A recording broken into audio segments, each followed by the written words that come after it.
Hello my dear students, today we are going to learn class 9 social science. Okay, we will take up history chapter number 5 pastoralists in the modern world. Okay, let us start.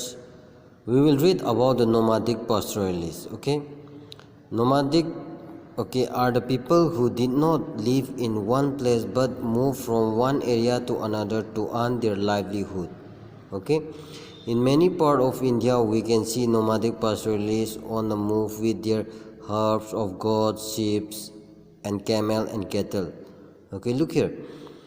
Nomadic people, they are not settled in a one particular place. Okay, they have to move from one place to another. Okay, they have to carry all their belonging things with their families. Okay, and they are mostly they are fully depend on what in animal like sheep, goat, cattle, camel. Okay, so they have to find a new pasture, that is the grassland.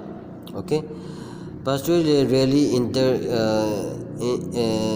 enter the page of history textbook. Okay, so you will read about the economies. Okay, yes, pastoralists had an importance. Okay, society like India and Africa. Okay, we are going to read, okay, in this book, in this chapter, about the pastoralists, especially in India and Africa. Okay, the way the pastoralists impact their life and how they cope with the pressure of the modern society. Okay, look here, the chapter will be first focused on India and the Africa. Okay, look here, pastoralists. Okay, yes, in the ancient times. Okay, in the ancient time or medieval time, the pastoralists, okay, they are moving very freely. Okay, they used to live very freely, but after the colonizations or after especially in the modern world, okay, they are mostly affected with the boundaries, okay, from India and Pakistan. That means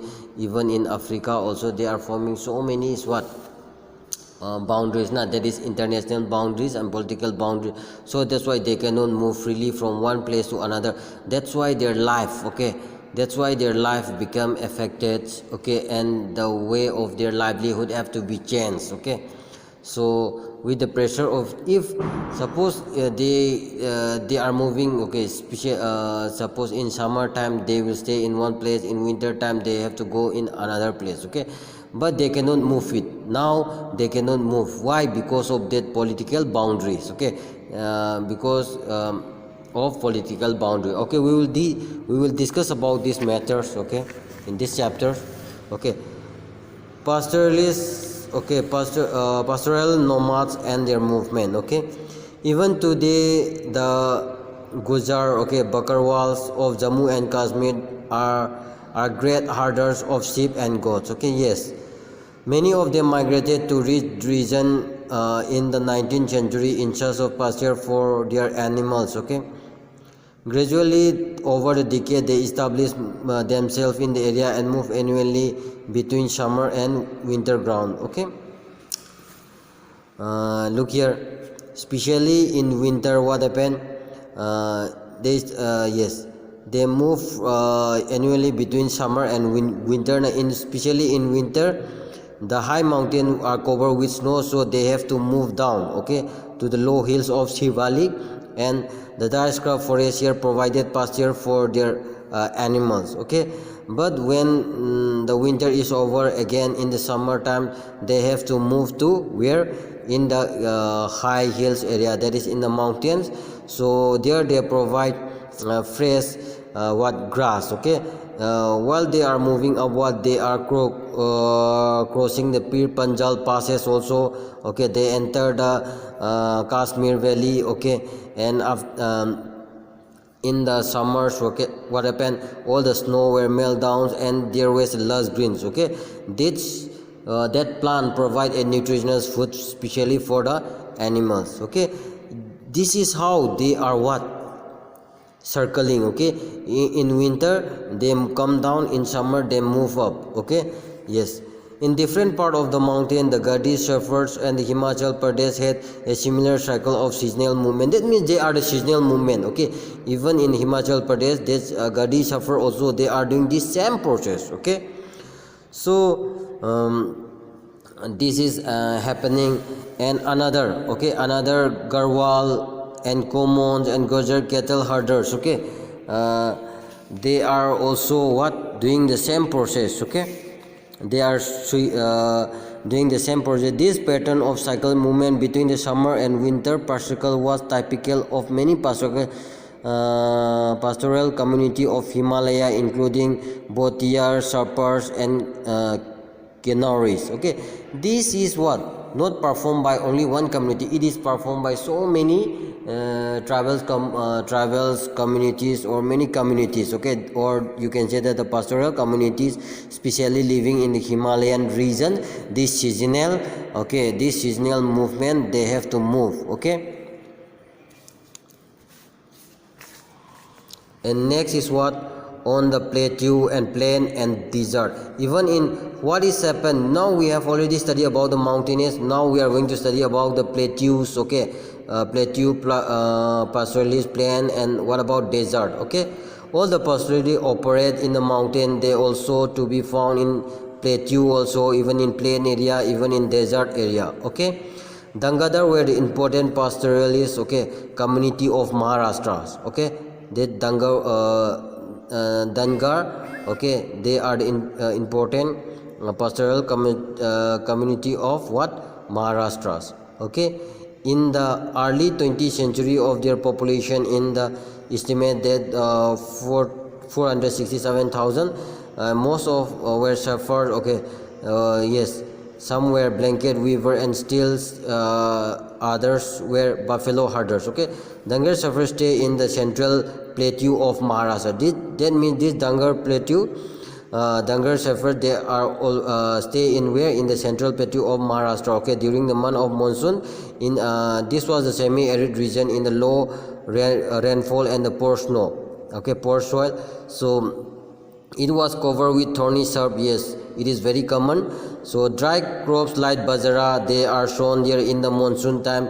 The ground, okay, in the monsoon, this tract became vast grazing ground for the Dangar block. Okay, by October the Dangra harvested bajra and started move towards the west. Okay, and after that, by the October they have to move to where, in the west. After marching of months, they reach the Konkan coast. Okay, Konkan. So this is the flourish agricultural tract with the high rainfall and the rich soil. Okay, here the shepherds were welcomed by the Konkani peasants. Okay, they are doing kharif crop and rabi crops. Okay, Dangra folk manure the field and feed the stubbles. Okay, stubbles. The Konkani pigeon also gave supply of rice. That means they are helping each other. Okay, that means shepherd took back to plateau when the grains was scarce. Okay, when the grain is scarce, then they have to go back to plateau. Okay,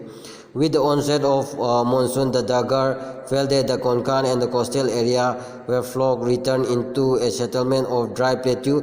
The sheep cannot tolerate. So during the monsoon season, what happened? They have to move to another place. Okay, why? Because during the monsoon it is going to be wet. That means sheep, goat, they are not going, they are not tolerate with this. They are not adjustable with that type of climatic conditions. Okay. Now the Karnataka. Okay, in Karnataka, Andhra Pradesh, and dry central plateaus. Okay, covered with stone and grasses, inhabited by cattle. Okay, goats, sheep, herders. Okay, and Gokhala herds cattle. Okay, Kurumas, Kurubas. Okay, the rare sheep, goats, and shawl woven blanket. They live near the wood, cultivate small patches of land, engage in a variety of petty trades. Okay, that means they are also doing what, trading also. That means unlike mountain pasture, it was not cold, the snow was fine, the seasonal rain, so their movement rather it was altered of the monsoons and the dry season. In the dry season they moved to coastal area. That means in the dry season they moved to coastal area and left in the when there is a rain, they have to come back to another place. So Banjara were yet another well-known group of graziers. Okay, they were found in where? In Uttar Pradesh, Punjab, Rajasthan, Madhya Pradesh, and Maharashtra. Okay, they used to rear what? Cattle. Okay, in the desert area of Rajasthan Raikas. Okay, the rainfalls in the region were mere and uncertain. Only cultivated land harvest, okay, fluctuated every year over a vast stretch snow crop. That means in Rajasthan area cultivation is very difficult, no? So Raika combined cultivation with what? Pastoralism. So Raika community, they are doing what? Cultivation plus pastoralism. Okay, during the monsoon the Raikas of Burmers, okay, Jaisalmer, Jodhpur, Bikaner stay in their home, okay, where pasture was available. By October they used to graze ground were dry and exhausted. They move in search of pastures. Okay, one group of Raika known as Maru, okay, desert Raika herd camels, and another group rear sheep and goats. Okay, so we see the life of these pastoral groups was sustained by a careful consideration of the host factors. Okay, they had to judge how long the herd could stay in one area. Okay, they set up relationship with farmer on the way on the herd could graze their harvest field and manure the soil. Okay, the combination range in different activity, cultivation, trades, hardening to make their livelihood. That means now they are have changings. Okay, but the pastoralist changes under the control of what? Rules. Okay, that is colonial rules. Okay, under the colonial rule, the life of the pastoralist, okay, the life of the pastoralists changed dramatically. The grazing grounds shrunk, okay, their movement were regulated, and the revenue they had to pay increased. Okay, their agricultural stock declined, and trade and craft were adversely affected. First, colonialists started want to transform all the grazing. That means pastoralists, they want grazing field now, but the colonial rules, okay, they want to convert that grazing land into an cultivable farm. So now the life of the pastoralists become difficult now. So by expanding the cultivation, it could increase the revenue collection. So they thought that if we increase the cultivation area, they are going to increase their revenue collection. Now it could be same at the time to produce more just cotton, okay, wheat and other agriculture for what we require in England. Okay, to colonial official, all the uncultivated land appeared to be unproductive. It is produce neither revenue nor agricultural produce. Secondly, by the mid 19th century, various forest acts were, okay, that means forest acts were now they have started now. So many pastoralists, they are going through what? Forestries. Okay, now they have started reserve forest, protected forest, and that's and all. So the life of the people, especially pastoralists, they were affected. This forest act changed the life of the pastoralists. They were not prevented from that means they were now prevented from entering too many forests and had the earlier provide valuable forests for their cattle. Na?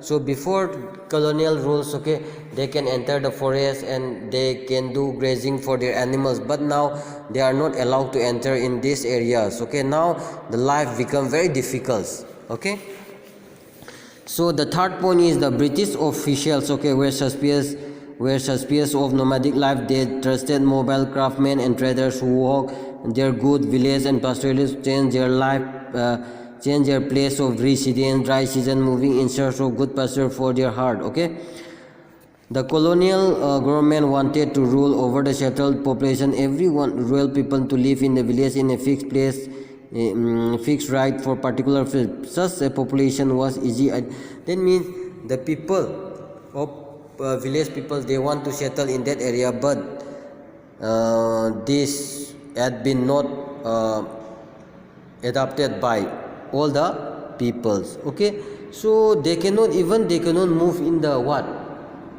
In the forest. Okay, if they enter, they are going to call a criminal. Okay, they are going to give a huge punishment. So fourth one is what? To expand the revenue income. So they want to expand their revenue income, so they have started to reduce their grazing grounds. Okay, and they have started they are making their boundaries. Okay, that means the villager cannot cross that boundary. If they cross, they are getting a huge punishment. Okay, so they have to change their lifestyle now. So, how did the change affect the life of the pastoralists? Okay, this majorly to serious shortage of pasture. Now the pastoral land have become reduced. When grazing land were taken over and turned into an cultivable land, the availability area of pastoral land is automatically what? Decrease. Okay. Similarly, the reservation of forest means that the sufferer and cattle herder could not no longer freely pasture in their cattle in the free. Now the cattle or any domestic animal, they cannot go into the forest. Okay, that also one restricted. As the pasture disappear under the plot and existing animal stock had to be fed on whether grazing land remain. Okay, this lead to continuous instead grazing of their pasture. Usually nomadic pastoralists graze their animal in one area only they and move to another area. Okay, now they are facing problems. Okay, this is the turn to create further storage of forest for animal and restoration of animal stock. Undeferred cattle died in a large number during the scarcity and famines. Okay, automatically if this pasture land have been declined, that animal going to be what? Die na. Why? Because there is no food for animals. Okay, how did the pasture cope? Okay, changes. Okay, the pastoralists react to these changes in a variety of ways. Some reduce. Okay, some reduce the number of cattle. That means some pastoralists, they have reduced their cattle. Okay, and so that they could have enough food for their animal na. Others discover a new pasture when movement of all grazing ground became difficult. Okay, after 1947, camel, sheep, and hardening raikas, for instance, could no longer move into Sindh area. That means even in the Rajasthan area, that raika, they cannot move into the Sindh area. Why? Because there is a political boundary between India and Pakistan. They cannot move freely na. So over the year, much richer pastoralists became buying land. So some pastoralists, they are become rich. Okay, they can buy and they can settle down in their normal life. Okay, and they can give up their nomadic life. Okay, now they are going to start. Okay, but the poor pastoralists, they are not able to settle in one places. Why? Because they doesn't have money, or they have to borrow land from their for their survival na. Then it is become a very difficult. Okay, and next is what? The pastoralists in Africa. Okay, Africa, where over half of the pastoralist population live. That means in Africa, over half, okay, half of the world pastoralist, okay, population live here. Okay, even today, about 22 million Africans depend on some form of pastoralist activities for their livelihood. That means 22 million people. Okay, community like Banduns, okay, Berbers, okay, Maasai, Somalis, okay, Boran and Turaka.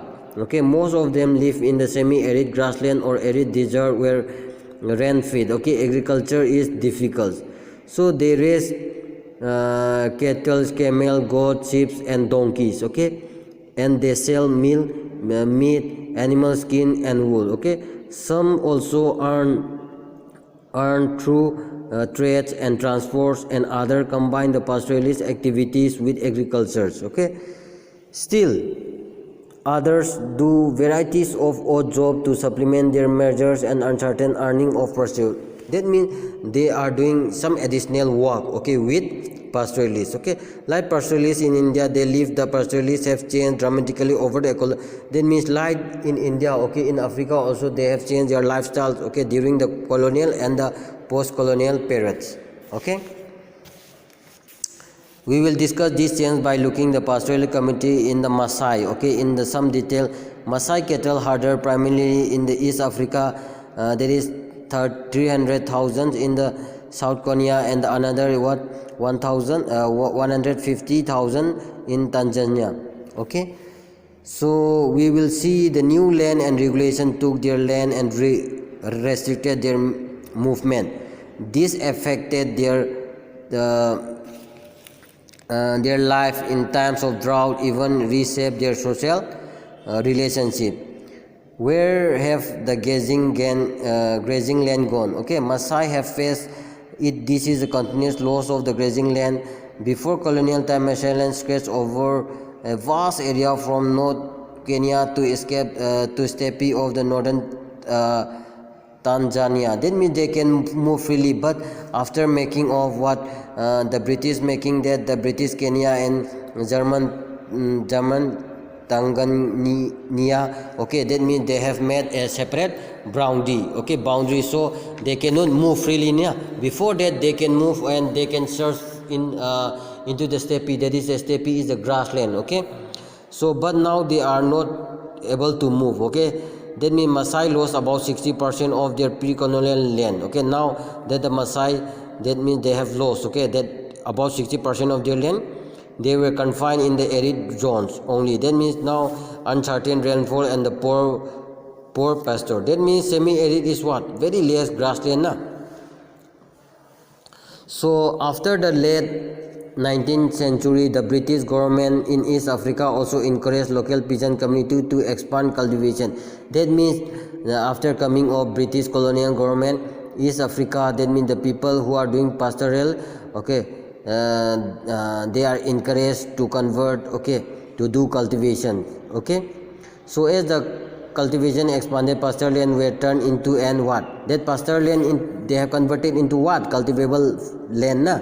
In pre-colonial time, Maasai pastoralists had dominated their agriculture neighbor both economically and politically.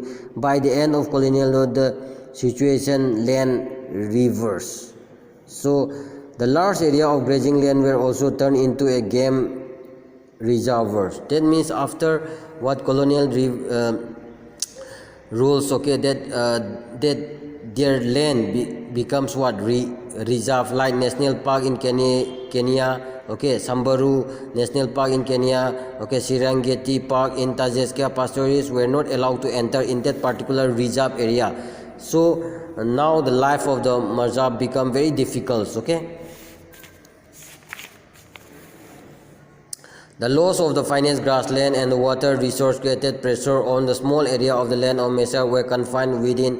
Continuously grazing with the small area inability means that the depletion of quality of pasture fodder was always in short supply. Feeding of cattle became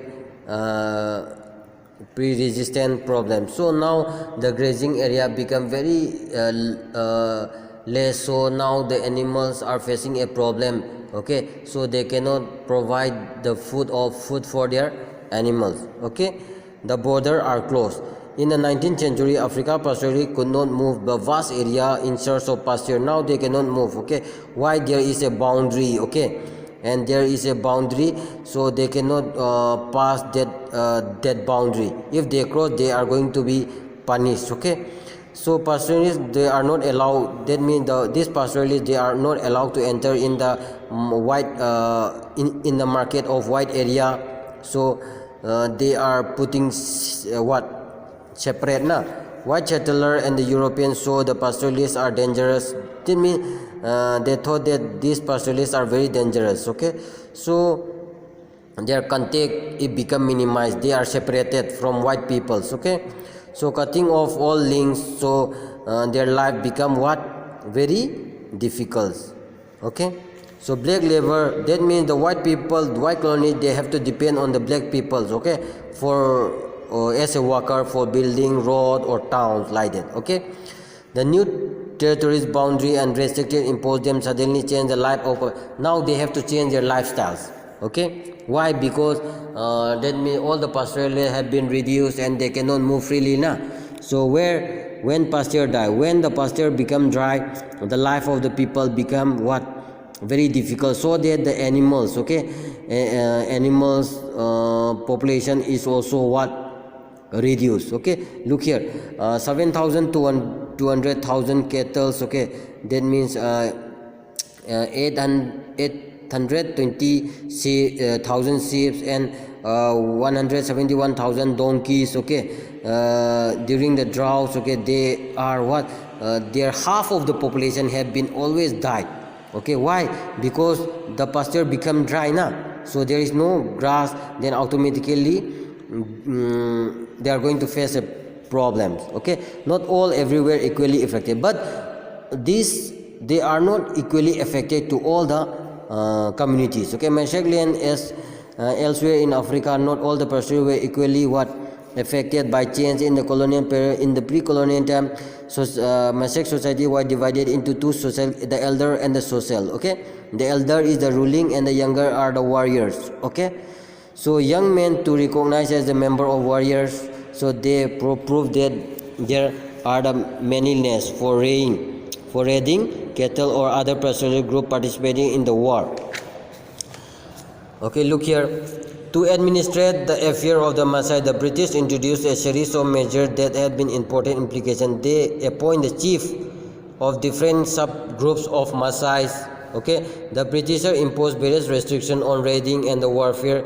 Consequently, traditional authority for both elders and the warriors are adversely affected. The chief appointed by the local colonial government often accumulated wealth, wealthier over times. Okay, but their life history of the poor pastorally who depend only on their livestock was different. Okay, that means the chief are very, now they have a good, okay, they are doing additional. Okay, but the poor pastoralists, they are facing a big problem. Okay, especially during the war time or the famine times. Okay, they lucky could get more regular work in the road or building construction. That means their life become very difficult. Okay, the social change in the Maasai society occur in two levels. The first is traditional difference between based on age and between the elders and the warrior was disturbed, so it did not break down. Okay, secondly, a new distinction between the wealthy and the poor pastoralists were developed. Okay. Next is what conclusion. Pastoralist community in different part of the world affected in the varieties of different way by changing the modern world. That means now the pastoralists have become pastoral life become very difficult. Okay, new law, new borders. Okay, they have started and many restrictions. They cannot move freely. So these pastoralist people, they are facing a big problems. Okay, and many cattle they are died. Okay, why? Because of because of decreasing of their pasture lands. Okay, pasture to adapt with the new time, they have to adjust with new times now. They cannot move freely. Okay, and they have to reduce their number of animals. Okay, and they cannot cross, okay, to another boundaries. Okay, so they are trying to adjust with what, the new small area. Okay, they are not a people who have no place in their world. Environmental economies have increasingly to recognize that pastoral nomad in the form of life that is perfectly situated to many hilly and dry regions of the world. Okay, that's all for today. Okay, thank you. Have a nice day.